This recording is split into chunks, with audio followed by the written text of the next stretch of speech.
Have you ever felt completely powerless after being sold a defective product? Or, maybe you've fallen for one of those wildly misleading advertisements that promised you the moon but delivered absolute garbage?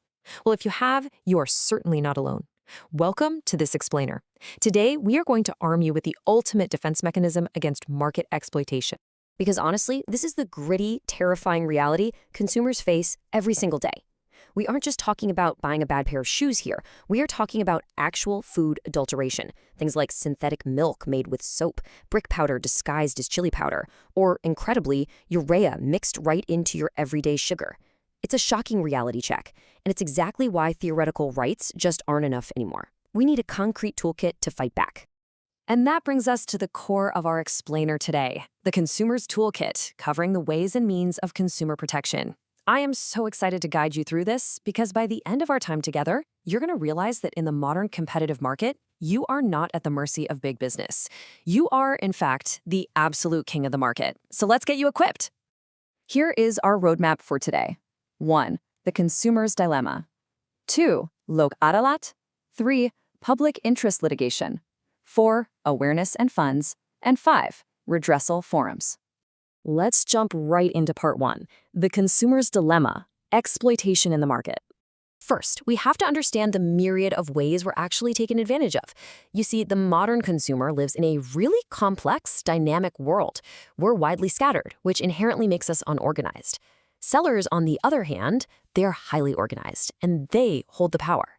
This imbalance leads to everyday malpractices. We face sudden price rises, artificial scarcity where sellers just hoard goods, black marketing, and, as we talked about earlier, dangerous adulteration and misleading advertising. It's an incredibly uneven playing field which sets up the absolute necessity for a structured legal antidote. Moving on to part 2, Lok Adalat, quick redressal. So, how do we fight back on a practical, day-to-day level? Well, picture this. A local community hall completely transforms into a people's court, or Lok Adalat. You've got a citizen sitting across a table from a corporate representative, maybe from the railway, a bank, or the electricity authority. The aggrieved party brings their grievance directly to the table, the issues are hashed out on the spot, and they reach an immediate compromise. It's brilliant, it's inexpensive, it's fast, and resolutions made here actually get statutory recognition. It is quick redressal in its absolute purest form. All right, part 3, public interest litigation, protecting the public. Let's see how this builds when an issue affects more than just one person sitting across a table. Imagine a concerned citizen standing before the majestic pillars of a high court building. Now, they aren't actually personally harmed by the issue they're bringing forward, but they are filing a public interest litigation, a Jana Hit Yachika. Why? To protect an unrepresented segment of society. If a company is selling a product that's injurious to public health, literally any person can approach the court of law in the interest of society at large. It is such a powerful legal remedy designed specifically for general social welfare. Next up, part 4, awareness and welfare funds. Now, fighting in court is great, but it's reactive. What if we transition from reactive legal actions to proactive preventative measures? The government often steps in before a crime even happens. Imagine a printing press rolling out hundreds of brochures and booklets highlighting consumer guidelines, alongside banners proudly announcing December 24th as National Consumer Day and March 15th as International Consumer Rights Day. But hey, it's not just about posters. Real financial grants flow into a consumer welfare fund. This fund directly pays for training programs, counseling mechanisms, and establishing those critical product testing labs to catch adulterants way before they ever reach your kitchen. And finally, part 5, redressal forums and legislation. But what happens when the preventative measures fail and a quick Lok Adalat compromise just isn't enough? We need to bring out the heavy-hitting legal hammer. Over the decades, India has enacted numerous laws. Picture a row of thick historical law books.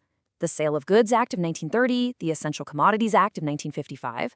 But these scattered acts just couldn't provide complete and fair justice to the modern consumer. So they were ultimately united into a single dominant volume, the Consumer Protection Act of 2019. This exclusive act is a total game changer. It established dedicated legal systems explicitly meant to provide simple, speedy, and inexpensive redressal for you. It covers all merchandise, all services, and actively targets unfair trade practices. It is your ultimate safety net for total consumer safety. So, how does it work?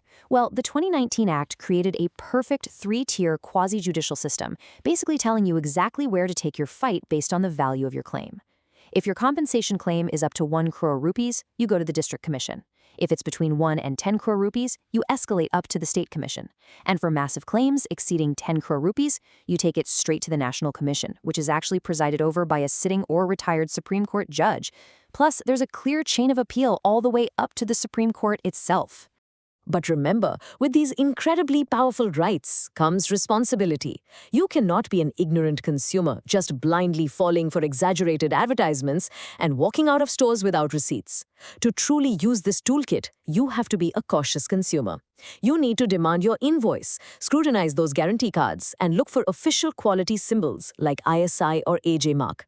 You need to pre-plan your purchases, and most importantly, if you are wronged, it's on you to file a prompt complaint. If you delay, your warranty expires and the dishonest sellers win. You know, this crucial dynamic was beautifully captured by Mahatma Gandhi. He famously said that we are not dependent on businesses, they are entirely dependent on us. We're doing them a favor by giving them the opportunity to serve us. Never forget that dynamic. You hold the power.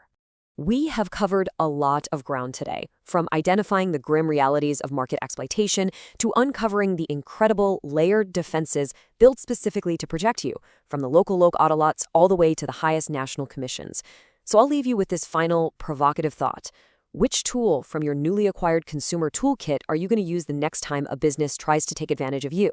Don't just sit back. Get out there, demand quality, enforce your rights, and take your rightful place as the king of the market. Thanks for joining me on this explainer, and keep learning.